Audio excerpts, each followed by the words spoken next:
स्वागत दोस्तों, आपका चैनल के सामने मोतियां पर चलेंगे। सबसे पहले सबसे बड़ी अपडेट आपको बताएंगे दोस्तों, बिहार विधानसभा चुनाव को लेकर इस वक्त की सबसे बड़ी अपडेट सामने आ रही है, जहां पर नीतीश कुमार और मंत्री के साथ उनका सरकारी डिपार्टमेंट भी अलग अलग गीत गाने लगा है। दोस्तों बताएंगे कैसे जनता को तीनों मिलकर एक साथ मूर्ख बना रहे थे और अचानक से पकड़े जाने के बाद अब जेडीयू और बीजेपी के लोग इस पर क्या सफाई दे रहे हैं। बताएंगे पूरा मामला दोस्तों, कैसे बिहार के अंदर लोगों को जमकर मूर्ख बना रही है एनडीए गठबंधन। डिटेल में जानकारी अब तक पहुंचाएंगे। इसी के साथ में बीजेपी के लोग गए थे स्थानीय स्तर पर प्रचार करने के लिए, लेकिन लोगों ने प्रचार गाड़ी पर ही कर दिया जोरदार तरीके का हमला। तुरंत वापस लौट जाओ की चेतावनी भी जारी कर दी गई है। दोस्तों इसी के साथ में एक एक करके चलेंगे सारी बड़ी अपडेट की तरफ, लेकिन उससे पहले अगर आप भी मानते हैं कि बिहार विधानसभा चुनाव में परिवर्तन होकर रहेगा और नीतीश कुमार की लोकप्रियता पूरी तरीके से खत्म हो चुकी है और नीतीश को हटाने के लिए सत्ता विरोधी लहर सबसे ज्यादा बिहार में देखने को मिल रही है और इस बार बदलाव होकर रहेगा बिहार में। 5 से 25 बहुत हुए भाजपा नीतीश, ये नारा पूरे बिहार में गूंज रहा है। तो इस वीडियो को लाइक करके लाल बटन दबाकर चैनल को सब्सक्राइब करके बेल आइकन दबाकर कमेंट बॉक्स में अपनी राय जरूर लिखकर बताएगा दोस्तों। ज्यादा से ज्यादा वीडियो को शेयर कीजिएगा ताकि पूरी अपडेट आप लोगों तक लगातार इसी तरीके से पहुंचती रहे। दोस्तों चलते हैं सबसे पहले सबसे बड़ी ब्रेकिंग न्यूज अपडेट की तरफ दोस्तों, जहां पर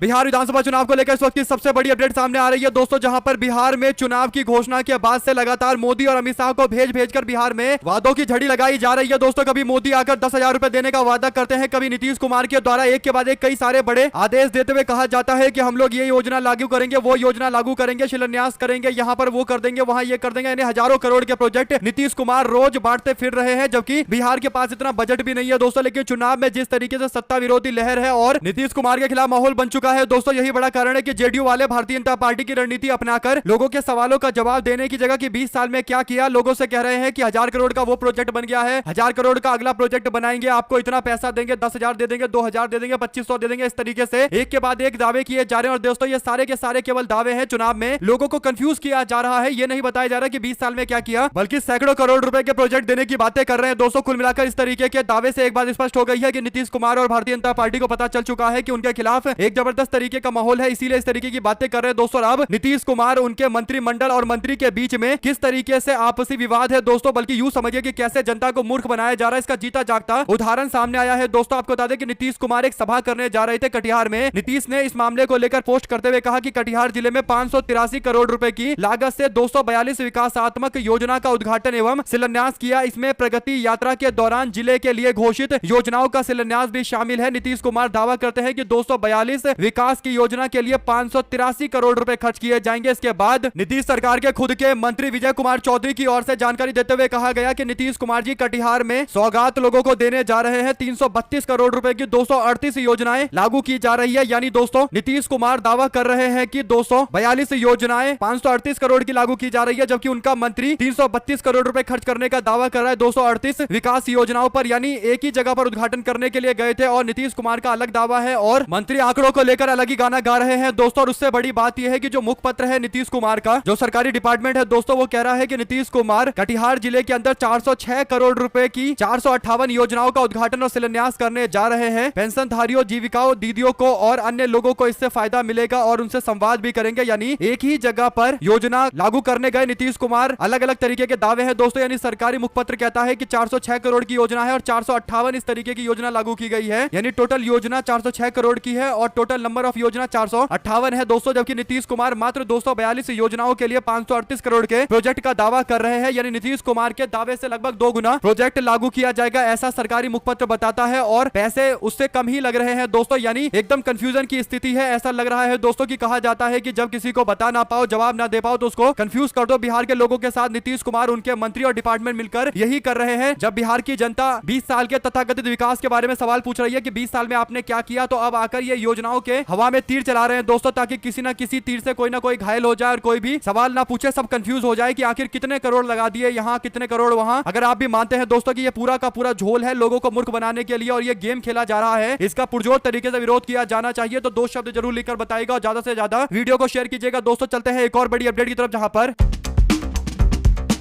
बिहार के विधानसभा चुनाव की तैयारियों के बीच में हर जिले के अंदर अलग अलग तरीके की तैयारियां हैं दोस्तों। ऐसे में बीजेपी ने प्रचार रथ कई जगह पर निकालने का फैसला लिया है। अमित शाह पार्टी के कार्यकर्ताओं को बाइक रैली निकालने के लिए बोल रहे हैं दोस्तों। ऐसे में प्रचार रथ निकाला गया भाजपा का, जिसमें नरेंद्र मोदी और बीजेपी के बड़े बड़े पोस्टर लगाते हुए बिहार को विकसित बिहार बनाने के दावे किए गए दोस्तों। और तमाम तरीके के और भी अलग अलग तरीके के जुमलेबाजी किए जा रहे थे। ऐसे में भारतीय जनता पार्टी का प्रचार रथ जब बिहार के पटना से गुजर रहा था दोस्तों, तब नरेंद्र मोदी की बड़ी सी लगी फोटो को लोगों ने फाड़कर विरोध जताया है। भाजपा का प्रचार रथ गांव के कार्यक्रम को समाप्त करके वापस लौट रहा था। इस दौरान पहाड़पुर रेलवे फाटक के पास दो बाइक सवार आते हैं और उन्होंने आकर नरेंद्र मोदी का लगा पोस्टर फाड़ते हुए भाजपा के खिलाफ नारेबाजी भी की है दोस्तों। इसके बाद भाजपा ही बोल रहे हैं कि राष्ट्रीय जनता दल का इसमें हाथ होगा और आरजेडी को लेकर निशाना साध रहे हैं दोस्तों। हालांकि बीजेपी वालों को कौन बताए कि तमाम सर्वे में ये जो बातें बताई जा रही है कि बीजेपी और नीतीश कुमार की सरकार को लेकर जनता नाराज है, वो नाराजगी ऐसे ही प्रकट हो रही है कि लोग खुलकर बीजेपी का विरोध कर रहे हैं। और नीतीश सरकार, भाजपा की 20 साल की सरकार ने कोई योजना ऐसी लागू नहीं की जिससे जनता का भला हो, इसीलिए खुलकर अब विरोध कर रहे हैं। अगर आप भी मानते हैं दोस्तों कि लोग पोस्टर यूं ही नहीं फाड़ते, जरूर उसके पीछे व्यक्ति प्रताड़ित रहा होगा भाजपा सरकार के कारण, इसीलिए उसने ऐसा किया है, तो अपनी राय जरूर लिखकर बताएगा दोस्तों। और दो शब्द जरूर लिखेगा ताकि पूरी अपडेट आप लोगों तक लगातार इसी तरीके से पहुंचती रहे। ज्यादा से ज्यादा वीडियो को शेयर कीजिएगा दोस्तों। चलते हैं एक और बड़ी अपडेट की तरफ, जहां पर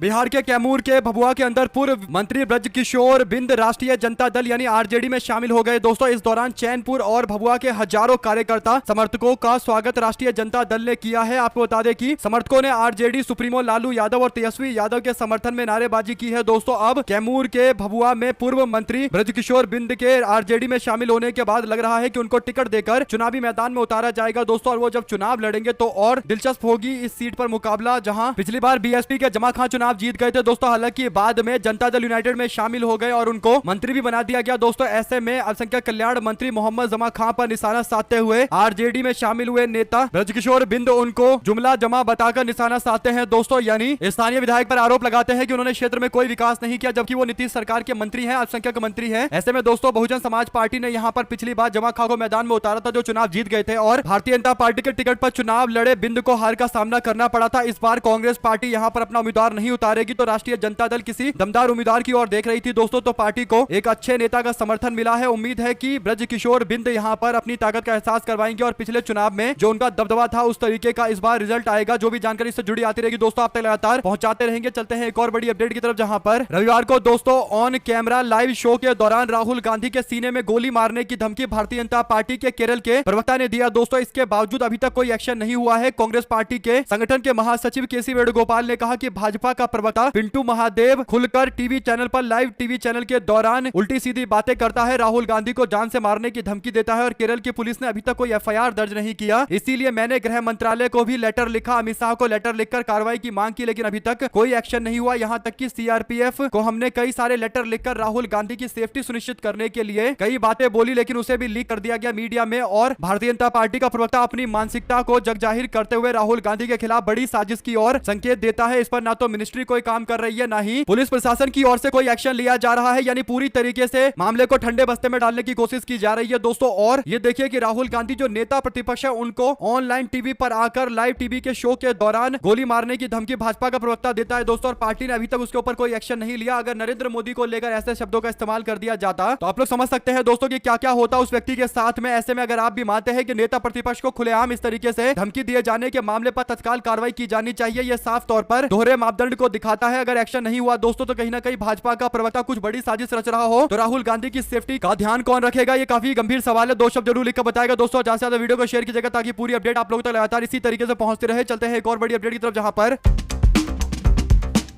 लोकसभा में नेता प्रतिपक्ष राहुल गांधी के खिलाफ किए गए भाषण को लेकर और खुली धमकी को लेकर प्रवक्ता पवन खेड़ा की ओर से भी बीजेपी को लेकर निशाना साधते हुए कहा गया कि बीजेपी वैचारिक लड़ाई हार रही है तो उसके प्रवक्ता और नेता राहुल गांधी को मारने की धमकी तक दे रहे हैं। कांग्रेस के प्रवक्ता पवन खेड़ा ने एक वीडियो जारी करते हुए कहा कि अहिंसा वीरता का सर्वोच्च गुण होता है। ये गुण हमने आजादी के आंदोलन में देखा, जब अहिंसा के रास्ते से अंग्रेजों को हराया गया। जो वैचारिक लड़ाई होती है, उनके हथियार, गोले, बारूद, बंदूक सब खत्म हो गए, लेकिन भारत ने अपनी लड़ाई जीती। अहिंसा के रास्ते पर चल के जीती, क्योंकि अहिंसा वीरता का प्रतीक होता है, सर्वोच्च गुण होता है। पवन खेड़ा ने कहा कि टीवी पर आकर भाजपा का प्रवक्ता राहुल गांधी को छाती पर गोली मारने की धमकी दे रहा और कोई एक्शन नहीं हुआ। इससे पता चलता है कि ये लोग राहुल गांधी की विचारधारा से कितना ज्यादा डरते हैं। अंग्रेजों से भी बीजेपी के लोगों को कंपेयर करते हुए निशाना साधा जा रहा है। दोस्तों, उन्होंने कहा कि कश्मीर से लेकर कन्याकुमारी तक राहुल गांधी और कांग्रेस की तरफ से उठाए जा रहे लोगों के स्थानीय मुद्दे को लेकर राहुल गांधी ज्यादा से ज्यादा खुलकर बोल रहे हैं और यही विरोधियों को पच नहीं रहा, इसीलिए खुलेआम इस तरीके की हरकतें की जा रही है। अगर आप भी इस बात से इत्तेफाक रखते हैं तो अपनी राय जरूर लिखकर बताएगा। चलते हैं एक और बड़ी अपडेट की तरफ दोस्तों, जहां पर असम में इन दिनों अपने मशहूर सिंगर जुबिन गर्ग की मौत को लेकर काफी ज्यादा रोष देखने को मिल रहा है। दोस्तों, शोक है, लेकिन यहाँ की सरकार के लिए एक नई चुनौती सामने आ रही है। दोस्तों, असम में 6 आदिवासी जनजातियों ने 10 दिन में असम के कई सारे इलाकों में जोरदार विरोध किया। दोस्तों, मटक समुदाय जो असम में 6 जनजातीय समुदाय के दर्जे को लेकर विरोध कर रही है, उसमें से एक समुदाय है दोस्तों मटक समुदाय। 2 बड़ी रैली कर चुकी है। हर बार 30,000 40,000 आदिवासी लोग हाथ में मसाल लेकर सड़कों पर उतरे हुए। दोस्तों, हालांकि इन समुदाय के लोगों को ओबीसी के तहत कैटेगरी में रखा गया है दोस्तों, यानी ओबीसी की तरह रिकॉग्नाइज किया गया है, लेकिन ये मांग कर रहे हैं कि इनको आदिवासी समाज के तौर पर पहचान मिलनी चाहिए। ये समुदाय खुद के लिए अनुसूचित जनजाति का दर्जा और सामाजिक और सांस्कृतिक, आर्थिक और प्रशासनिक फैसले खुद ले सकने की मांग कर रहा है। दोस्तों, अकेले मटक समुदाय ही नहीं, 5 जनजातियां भी है जो मैदान में उतरी हुई है। आप लोग इस पूरे मामले पर अपनी प्रतिक्रिया जरूर दीजिएगा दोस्तों, और ज्यादा से ज्यादा वीडियो को शेयर कीजिएगा ताकि पूरी अपडेट आप लोगों तक लगातार इसी तरीके से पहुंचती रहे। चलते हैं एक और बड़ी अपडेट की तरफ, जहां पर कुछ दिनों के अंदर बिहार में विधानसभा के चुनाव शुरू हो जाएंगे। दोस्तों, ऐसे में सीट बंटवारे को लेकर महागठबंधन एनडीए दोनों में ही चर्चा का दौर लगातार जारी है। दोस्तों, वीआईपी पार्टी के चीफ मुकेश सहनी ने इशारा किया है कि दशहरे में महागठबंधन सीट बंटवारे को लेकर ऐलान करेगा। दोस्तों, लालू यादव जी के बड़े बेटे तेज प्रताप यादव ने उत्तर प्रदेश के पूर्व मुख्यमंत्री अखिलेश यादव को सोशल मीडिया पर अनफॉलो कर दिया है। दोस्तों, दावा किया गया था तेज प्रताप यादव के द्वारा कि जब वोटर अधिकार यात्रा राहुल गांधी निकाल रहे थे तो उस टाइम पर अखिलेश यादव पटना में राहुल गांधी के अंतिम दिन रैली में शामिल होने के लिए आए थे दोस्तों, और भारी संख्या में उनके साथ में समर्थक भी आए थे। एयरपोर्ट पर अपने लोगों को तेज प्रताप यादव ने भेजा, लेकिन तेजस्वी यादव ने मुलाकात को लेकर कोई टाइम नहीं दिया। इसके बाद जहां पर अखिलेश यादव जिस होटल में रुके हुए थे दोस्तों, उसमें भी अपने समर्थक भेजकर तेज प्रताप यादव ने अखिलेश यादव से मिलने का समय मांगा। वहां पर भी अखिलेश यादव ने मिलने का समय नहीं दिया, तो अब तेज प्रताप यादव इसे लेकर नाराजगी जताते हुए पहले अखिलेश यादव को अनफॉलो करते हैं दोस्तों। उसके बाद राष्ट्रीय जनता दल के भी कई सारे लोगों को अनफॉलो करते हुए विरोध जता रहे हैं। 2 शब्द जरूर लिखकर बताएगा इस पूरे मामले पर, और ज्यादा से ज्यादा वीडियो को शेयर कीजिएगा दोस्तों। चलते हैं एक और बड़ी अपडेट की तरफ, जहां पर जन सुराज के सूत्रधार प्रशांत किशोर ने पटना में एक प्रेस कॉन्फ्रेंस करते हुए डिप्टी सीएम सम्राट चौधरी और मंत्री अशोक चौधरी पर गंभीर आरोप लगाए। दोस्तों, प्रशांत इस बार कहते हैं कि 6 लोगों की हत्या के अभियुक्त हैं सम्राट चौधरी, और बिहार के राज्यपाल, बिहार सरकार और केंद्रीय सरकार से उन्होंने अनुरोध किया है कि ये हत्या के आरोपी हैं, इनको इनके पोस्ट से गिरफ्तार किया जाना चाहिए, यानी पोस्ट से पहले हटाओ और हटाकर गिरफ्तार करो। इसके बाद प्रशांत किशोर ने जो दावा किया है दोस्तों, वो काफी दिलचस्प है और सबूतों के साथ उन्होंने बताया कि तारापुर में एक केस दर्ज किया गया था, जिस केस का नंबर था 44/1995। इसके तहत मामला दर्ज किया गया और सुप्रीम कोर्ट का यह डॉक्यूमेंट है जो सम्राट चौधरी ने दिया। नाबालिग होने के नाम पर इनको जेल से निकाल दिया गया। इनका जो इलेक्शन डॉक्यूमेंट है जो इन्होंने 2020 में दिया, उसके अनुसार इनकी उस समय उम्र 26 साल होनी चाहिए थी। सम्राट चौधरी की गिरफ्तारी होनी चाहिए, वरना बिहार में जितने लोग भी हत्या के अभियुक्त हैं उन लोगों को जेल से रिहा किया जाना चाहिए। सवाल एकदम सही है दोस्तों, और मुद्दा एकदम सही प्रशांत किशोर उठा रहे हैं। जब सम्राट चौधरी 26 साल के थे तो उन्होंने नाबालिग का सर्टिफिकेट देकर कैसे केस से अपने आप को मुक्ति दिलवा ली? ये तो एक गंभीर सवाल है दोस्तों। और अगर आप भी मानते हैं कि प्रशांत किशोर एकदम सही रास्ते पर जा रहे हैं और एनडीए गठबंधन के एक से एक बड़े नेताओं को एक्सपोज कर रहे हैं, और कुछ दिनों में तेजस्वी यादव भी मैदान में कूदने वाले दोस्तों, उन्होंने भी कहा है कि हम पूरी रिपोर्ट के साथ आ रहे हैं, एक एक मंत्री को एक्सपोज करेंगे। तो एकदम सही है दोस्तों कि पूरा विपक्ष मिलकर एनडीए सरकार का जो तथाकथित गोदी मीडिया में माहौल बनाया जाता है, कुशासन की जगह सुशासन का, उसका भ्रम तोड़ रहा जा रहा है, जो आम लोगों में फैला दिया गया था। दोस्तों, 2 शब्द जरूर लिखकर बताएगा इस पूरे मामले को लेकर भी, और ज्यादा से ज्यादा वीडियो को शेयर कीजिएगा। चलते हैं एक और बड़ी अपडेट की तरफ, जहां पर भागलपुर के सुल्तानगंज ब्लॉक में सोमवार को विधानसभा चुनाव को लेकर कांग्रेस पार्टी के पंचायत स्तरीय बैठक हुई दोस्तों। इस बैठक के दौरान प्रदेश कांग्रेस के उपाध्यक्ष राजेश रंजन उर्फ राजू कुमार भी मौजूद रहे, और भी कई सारे लोग मौजूद थे। सबने मिलकर बीजेपी सरकार पर गुमराह करने का आरोप लगाया। दोस्तों, आपको बता दें कि सुल्तानगंज में कांग्रेस की बैठक में साफ तौर पर कहा गया कि फर्जी प्रचार के रास्ते को अपना रहे हैं भाजपा वाले चुनाव जीतने के लिए, लेकिन हम लोग इसका पूरी तरीके से विरोध करेंगे और काउंटर करेंगे बीजेपी को। इसी के साथ में दोस्तों, सलमान के गाने पर कुर्ता उठाकर नाचने लगे नीतीश सरकार के विधायक। आपको बता दें कि गोपाल मंडल अमूमन विवाद में रहते हैं दोस्तों। भागलपुर के गोपालपुर से जेडीयू के विधायक गोपाल मंडल एक बार फिर से सुर्खियों में है दोस्तों। उनके डांस का वीडियो सामने आया है। उनके डांस के वीडियो में कुर्ता उठाकर डांस कर रहे हैं। विधायक सलमान खान की फिल्म रेडी के गाने ढिंग चिका पर डांस कर रहे हैं दोस्तों। और वीडियो में दिख रहा है कि गोपाल मंडल कुर्ता उठाकर डांस कर रहे हैं। जेडीयू के समर्थक जब उन्हें टच करते हैं दोस्तों तो विधायक उसको थप्पड़ भी चलते हुए यानी नाचते हुए में मार देते हैं। इससे पता चल रहा है कि पूरी तरीके से विधायक नाचने में एकदम रम चुके हैं दोस्तों। और विधानसभा का चुनाव भी नजदीक आ गया है, लेकिन विधायक मौज मस्ती करने से पीछे नहीं हट रहे और समर्थकों को थप्पड़ मारकर कहीं ना कहीं ये बताने की कोशिश कर रहे हैं कि जनता दल यूनाइटेड से अगर उनको टिकट मिलेगा तो गोपाल मंडल फिर चुनाव जीत जाएंगे। उनको इस बात का अहंकार है। तो समर्थक चाहे उनके साथ में हो या समर्थक खिलाफ हो, उनको फर्क नहीं पड़ता और इसीलिए अपने समर्थकों को इस तरीके से ट्रीट कर रहे हैं। इस तरीके का दुर्व्यवहार अपने समर्थकों के साथ कर रहे हैं। लेकिन नेताजी का घमंड हो सकता है कि चुनाव के बाद टूट जाए दोस्तों, क्योंकि लोग ज्यादा दिन इस तरीके के नेताओं के अहंकार को बर्दाश्त करते नहीं है। अगर आप भी मानते हैं कि नाच गाना करे कोई दिक्कत नहीं है, लेकिन इस तरीके से समर्थक को थप्पड़ मारना कहीं ना कहीं उनकी सामंतवादी मानसिकता को दिखाता है दोस्तों। दो शब्द जरूर लिखकर बताएगा इस तरीके की मानसिकता वाले विधायक के बारे में, और अमूमन कंट्रोवर्सी में रहते ही रहते हैं।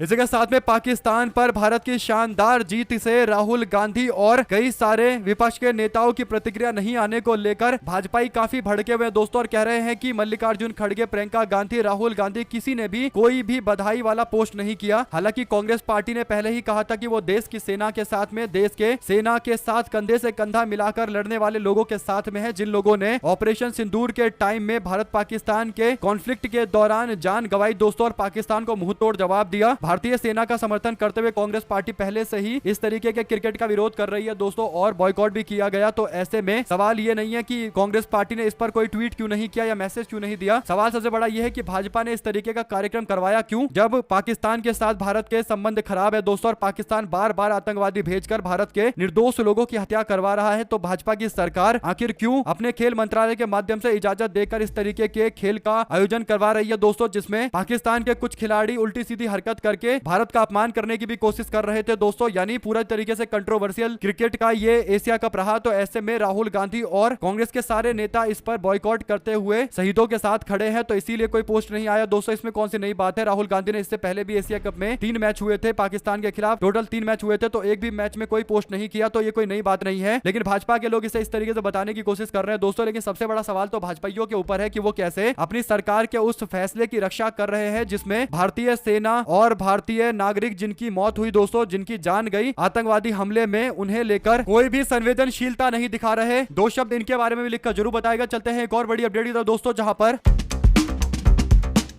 तेजस्वी बोले, कहा कि 10,000 रुपए देकर ये लोग वापस ले लेंगे, लेकिन हम लोग जो 1.5 लाख रुपए देंगे वो वापस नहीं लेंगे। यानी तेजस्वी यादव ने जो वादा किया हुआ है दोस्तों 2500 रुपए महिलाओं को हर महीना देने का, यानी 2500 से लोगों की एक सुनिश्चित इनकम हो जाएगी दोस्तों, समर्थन मिलेगा। और इसके बाद बहनों के लिए स्वावलंबन, रोजगार, स्वाभिमान, बचत और आकस्मिक निधि सुनिश्चित की जाएगी। आत्मनिर्भरता को बढ़ाने के लिए आत्मविश्वास व आत्मविकास की क्रांति लेकर आएंगे। और तेजस्वी यादव जी की संवेदनशील और दूरदर्शी सोच का यह नतीजा है। इस तरीके से और भी कई बातें सामने आई है दोस्तों। कुल मिलाकर तेजस्वी यादव को राष्ट्रीय जनता दल ने समर्थन करते हुए कहा कि बिल्कुल सही बोल रहे हैं। ये बात उन्होंने फतेह की कही है, बिल्कुल ऐसा ही होना चाहिए। महिलाओं को सम्मान इस तरीके से मिलना चाहिए कि वो पैसा वापस ना हो, बल्कि महिलाओं को आगे आर्थिक विकास करने के लिए और अपने रोजगार के नए नए तरीके बनाने के लिए मजबूत किया जाना चाहिए। और ये तभी होगा जब स्वावलंबन को बढ़ाया जाएगा। आप लोग इस पूरे मामले में अपनी प्रतिक्रिया जरूर दीजिएगा दोस्तों। चलते हैं एक और बड़ी अपडेट की तरफ, जहां पर तेजस्वी यादव बोले, कहा आरक्षण चोर पार्टी है भारतीय जनता पार्टी। देश भर में बहुजन ये समझते हैं कि भारतीय जनता पार्टी और जेडीयू आरक्षण चोर पार्टी है और इनमें जहर का संचार आरएसएस करती है। यानी भारतीय जनता पार्टी और जनता दल यूनाइटेड में जो आरक्षण विरोधी जहर है उसका संचार आरएसएस के लोग करते हैं। यह दोनों पार्टियां जितने दिन सत्ता में रहेगी उतना दलित समाज, पिछड़ा समाज, आदिवासी समाज और अल्पसंख्यक समाज के विरुद्ध काम करेगी। इसीलिए इनको सत्ता से बाहर करना बहुत जरूरी है। और बिहार का विकास भी तब होगा जब जेडीयू और भाजपा की सरकार जाएगी। राष्ट्रीय जनता दल की ओर से भी प्रतिक्रिया सामने आई है दोस्तों। इसी के साथ में